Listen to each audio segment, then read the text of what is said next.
Welcome back to Tailgate Talk. I'm your host, WYATG. I'm here with my very special co-host, Little Cuzzo, Murphy. What it do? Story Jr. Now, the boys, we're here today. We are doing mock drafts and talking about the Packers' biggest needs before the draft class, because the draft is coming up very soon, right, Murphy? Right around the corner in April. Speaking of that, what are some of the Packers' biggest needs coming up into this next season? Right off the bat, I would say we definitely need to fill linebacker and safety. But I would say overall, defense, I feel like, is our big strong suit that we need to fill along with the offensive line.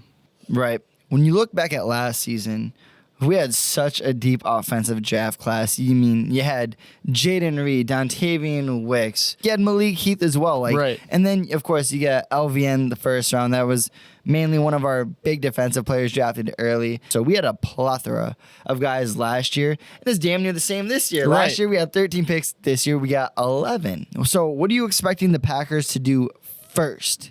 With the main thing, what's the biggest need to fill? Obviously, safety is the biggest need, but I don't know. Will they go safety first? I mean, we did a mock draft together. We did a mock draft, and it was very interesting. Right. We did. A lot of picks went in places we didn't think were going to happen. One person that everyone wants to see is Kool-Aid McKinstry. I know Stoyvon definitely wants to see Kool-Aid. It's not even close. And I feel like also we definitely need a linebacker to fill in the gaps of Devondre and a good pair with Quay for sure. Another name that's been brought up a lot is Tyler Noonbar from, I believe, Minnesota, correct? Correct, Minnesota, yeah. Yep. I mean, unfortunately, he would be a great pick, right? Don't get me wrong, but when you look at this year's draft class, it's very deep in a few categories. Quarterbacks and DBs. Correct. Definitely DBs. A bunch of defensive backs, that's for sure. Oh, a plethora, man. So we did a 7-round mock draft, me and Story. We sat down, and we really talked about what the Packers might do. Let's get right into it. And this is our mock draft. So with the 25th pick in the 2024 NFL draft, the Green Bay Packers, with us as GMs, selected Edgerrin Cooper, linebacker out of Texas A&M? Who? Murphy, who the hell is that, and why did we pick that? I'm not going to lie, I've not been watching many Aggies games this year, but I did see Edgerrin Cooper pop out on the draft board for me. He's 6'2", 230. He ran a 4.51 40-yard dash. That's flying at that height. Yeah. That would be amazing to put next to Quay. I mean, the pass coverage would be there, flying around to the ball, making plays, taking a little bit off of Quay's back, and then, we could also make some plays with who else we have with depth. It would just be an overall great position to fill if we don't, I believe, get Kool-Aid with our first pick. Now, a lot of people, I don't punch your phone or scream at the camera saying, why didn't you pick Kool-Aid or Tyler? Trust us. We would have if they were on the board when we did our mock draft. They were already gone. I think Noonbar was still there, but I just thought we initially thought that we were going to go with a defensive back right away. Yeah, we were going to go with either Kool-Aid or we had another guy too at first, but we were more thinking of starters for this one. We have Xavier McKinney as our starting safety. So obviously he's got the starting job, right? If we're playing hands down, right? Hands down. So we were looking, with the loss of Devondre Campbell, you have Isaiah McDuffie stepping up and also Eric Wilson. Now, we were just thinking, you know what? Why not go out and get a linebacker who's very physical that can complement Quay? Right. Fly around to the ball and make plays. And with Edgerrin Cooper, we saw someone who can make great plays. He's really good at run stopping. He can really make great tackles. Right. And when we were talking about this, we were thinking, okay, last year for the Packers, a big problem was run defense. Correct. Tackling, wrapping up. And Cooper specializes in that. For sure. Now, with Quay, he can definitely cover more of these slot receivers and whatnot, play deep. We saw him at it, and we saw him get a pick against Fields in Minnesota or in Chicago week 1, right? Right, exactly. You can't run over the middle without at least getting rerouted or having to worry about him. And I feel like Edgerrin Cooper would be a great pair for teams, for quarterbacks especially, to have to worry about throwing over the middle. Let's get in round 2 now. With this one, this is a really interesting one. Now, we were either thinking going safety or something like that. But we thought, you know what? If you're the Packers and you're Goody, you always want to try to get the best player for the positions you need to be filled. Now, when we looked at the overall best players, this guy stood out by far. And we were talking about this, with the loss of David Bakhtiari, Yash Nyman. I mean, there's still some other guys, that are rising as young guys to be on this O-line. But why not add a superstar offensive tackle? Right. As in Tyler Guyton from Oklahoma, 6'7", 328 pounds, one of the top prospects for offensive tackles in the nation. In the nation. What do you think, Murph? Well, he comes from Oklahoma. They have a great program built there. He was hands down the best offensive lineman. 6'7", 328. He can run. He can pass block. He can do everything. All right. That's a guy that we can put anywhere on the offensive line to fill our needs. So our 58th pick in round 2 of the NFL draft. Now we decide to back up McKinney with Caleb Bullock, safety, University of Southern California. He's 6'3", 190 pounds. Murphy, we watched his highlights. What do you think of that? The tape stands out, that's for sure. Bigger defensive back at 6'3". Very we like big. that. Yes, we love that. And I mean, he's fly. He's a guy that I could see play corner, slot. It's funny too, because when the Packers have drafted safeties in the past, some of them have actually converted to cornerback. Right. Like look at Casey Hayward. Right. Prime example. He was brought in as a safety, ended up being one of the best corners in the league.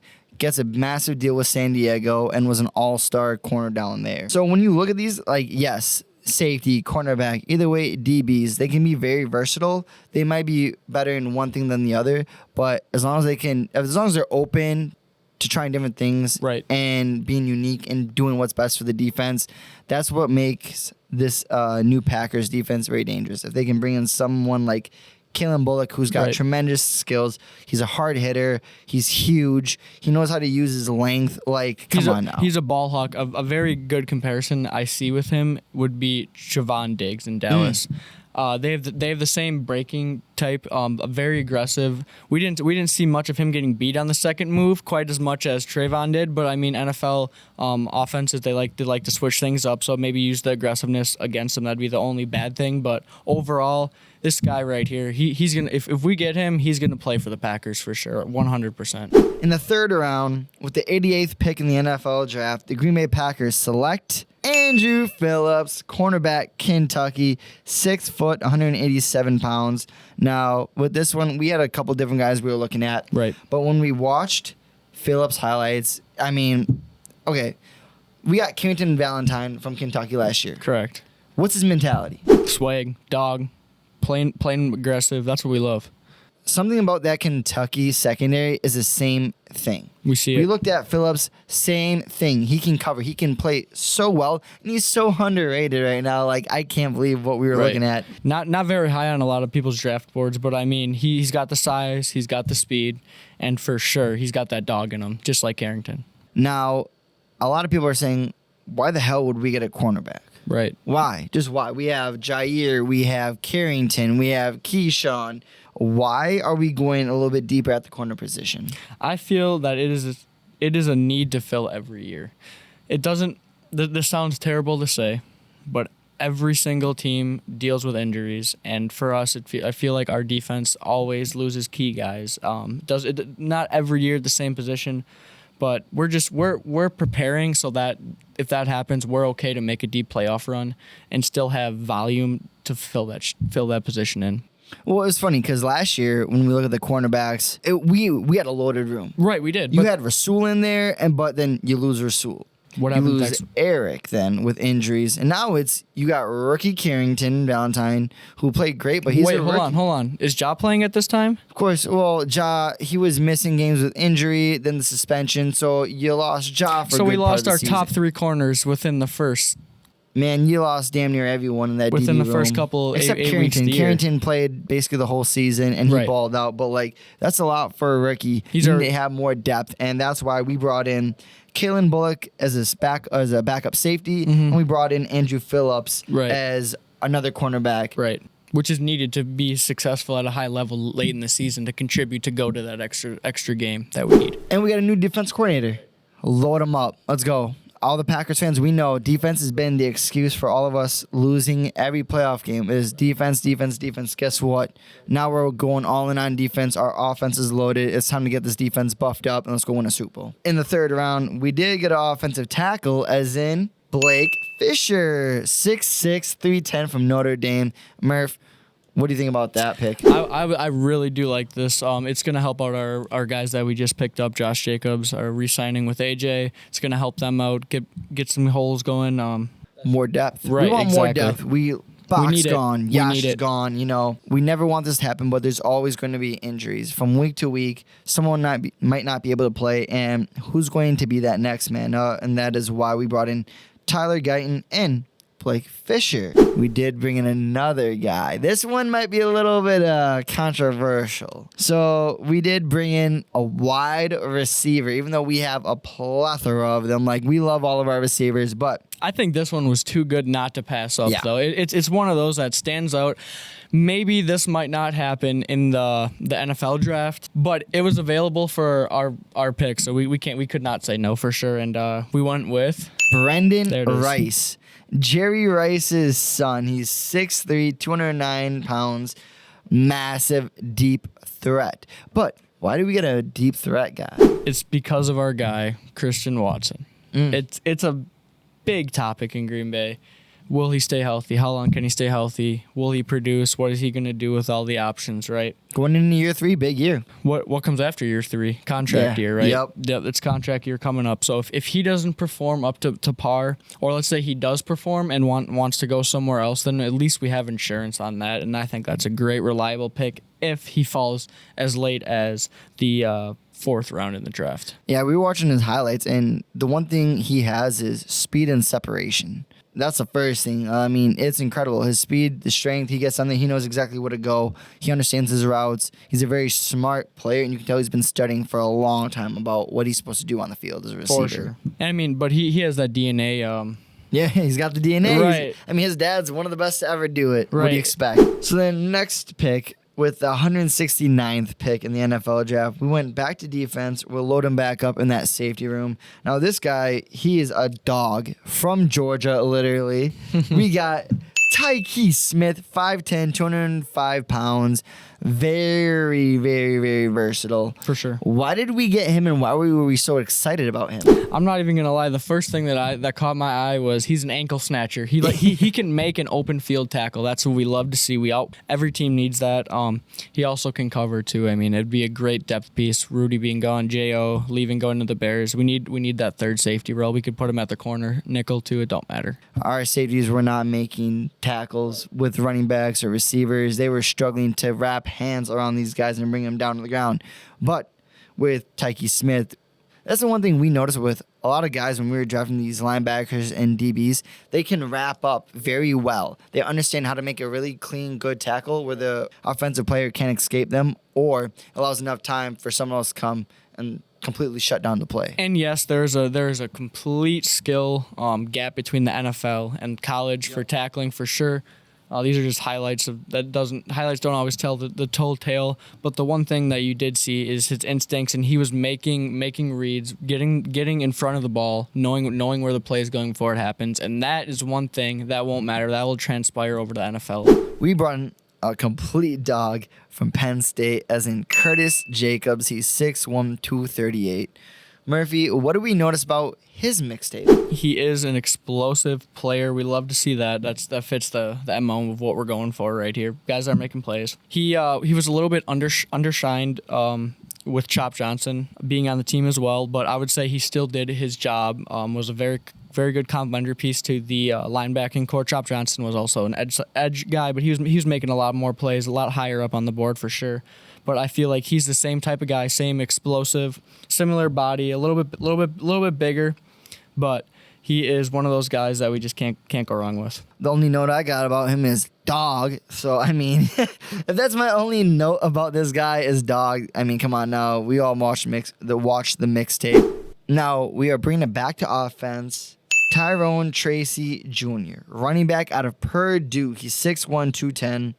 The reason why we're looking at him is because, I mean, if you look at our running back room, yes, we have Josh Jacobs, all-star. We brought back AJ, powerhouse. And we re-signed Emmanuel, who was actually tendered. So we got 3 guys right there, but no matter what, it's going to be a fight. For sure. It's going to be a fight. For that third, that second, third running. I mean, AJ for sure has the second running back position locked down. It's just going to be so nice to have that third option, or that third to fourth option, with being more of a receiving back too. If we got to put him down on a third down play, make something happen, that'll help out. He's got an Aaron Jones play set. I mean, he's very versatile. He's agile. So that's why he brought Tyrone Tracy Jr. in, just because he offers different things that some other running backs in the draft don't. Right. And now this is honorable mentions now for the draft, Braylon Allen, the Badgers. I thought about taking him in 3rd or 4th round, but would the Packers do that? I highly doubt it. No, sure. And no never shot say in my never. opinion. Never say never. Let us know what you think of that. It'd be a great fairy tale story. I know there's a lot of Badgers fans watching this video right now that would say, yeah, why are we not picking Braylon Allen? But there's a lot of reasons why we should not pick Braylon Allen as well. So I mean, we got to rail the pros and the cons right here, and then Goody we trust with that decision, eh? Now we got 2 picks left today. This one is our last offensive player. Cameron Jones, you probably have no clue who this is. Offensive tackle at Mississippi State. He's 6'5", 315 pounds. Big dog on the line. Yep. Big buddy. Now, with this one is more just we need the fillers. Cameron Jones, that was the best available offensive lineman left in the 7th round. Cameron Jones, I hope you come to Green Bay because you're going to be a dog. Yep. I feel like at halfway through the draft and below, now you're restocking your positions, your different rooms. What needs the most depth and what's the most important to us late season when we don't and have that's what we were talking about. Right, that's exactly. what we were thinking, all right, now we have a bunch of rooms filled up. Which one might need an extra one just in case? And we're like, offensive tackle. Honestly, might as well. All right, and even if he doesn't start at offensive tackle, because we got Rashid, put him on practice squad. Right, we got Tyler Guyton if we pick him up earlier on. But I feel like Gudikins will definitely pick up a few more guys, but we definitely need that guy that will step in, that can play any position in case someone goes down. Next man up mentality for sure. Yeah, I would not be surprised if they draft 2 or 3 O-linemen in this draft for sure. It's never they always do. Never a bad they thing. Always draft him. Now that leads us to our last pick, folks. What could need help? We thought D-line. We got Kenny. He's still 28. Just got extended. Devontae Wyatt. Happy birthday. It's your birthday today. Carl Brooks. Oh yeah, we got KB. We got KB. Shout out KB on the line. Colby Wooden too. Can't forget about Colby him. Wooden. He was making plays last year. We're stacked interior. Now we're thinking exterior. Yes, we have Rashawn Gary. We have LVN. We have Preston. But JJ, Kingsley Enagbari, he did tear his ACL against the 49ers, I believe, last year in the playoffs. So he'll be gone a significant amount of the season. Unfortunately, that's a brutal injury. Yes, that's one you don't come back very quick from. So now we're like, all right, let's go to edge. We need someone to put pressure on them, So we went with the old boy from Clemson. Xavier Thomas, 6'2", 245. He might be the last pick, but I kind of like this pick a lot because we watched his tape. It literally took. I'm not going to say it. We watched his tape. It took one play for Wyatt to go. Damn. The first play, it literally made me pick him right away. Literally, bro. I was like, he blew around a O-lineman, right? Blew around him with ease. That was he's got a great first step though. Quarterback wasn't looking at all. Just got whacking smoke. And that's the thing. A lot of these guys, when you look at their position, you look at their height, their weight, their different skill sets. We also looked at their personality as well. That's what we were watching how they acted when different plays, in between plays with their teammates, and the majority of them, they have a certain type of swag to them. Not a cocky swag, but a cool, collective, but you're here to take care of business and get your done swag. A business swag. We're here. It's like Carrington and Ja. Yep. Here to get work done, punch in, punch out, but have a little fun in between the lines. If there's one person that we didn't mention who you think the Packers might draft this upcoming year, who do you think? But I could see Cooper DeJean because of how versatile he is. That's our mock draft, folks. So if you think we're GMs of the future, let us know. If you think we're just idiots and have no clue about college ball, you might be right. So yeah, let us know about that too. Let us know, guys. We're just some stories, having fun. Hopefully you enjoyed this video. We love y'all. Remember, SeatGeek, code WYATTG for his opening day. I'll see you guys tomorrow. I'll see y'all tomorrow at Miller Park. Go Pack, go. See you next time. Peace and love.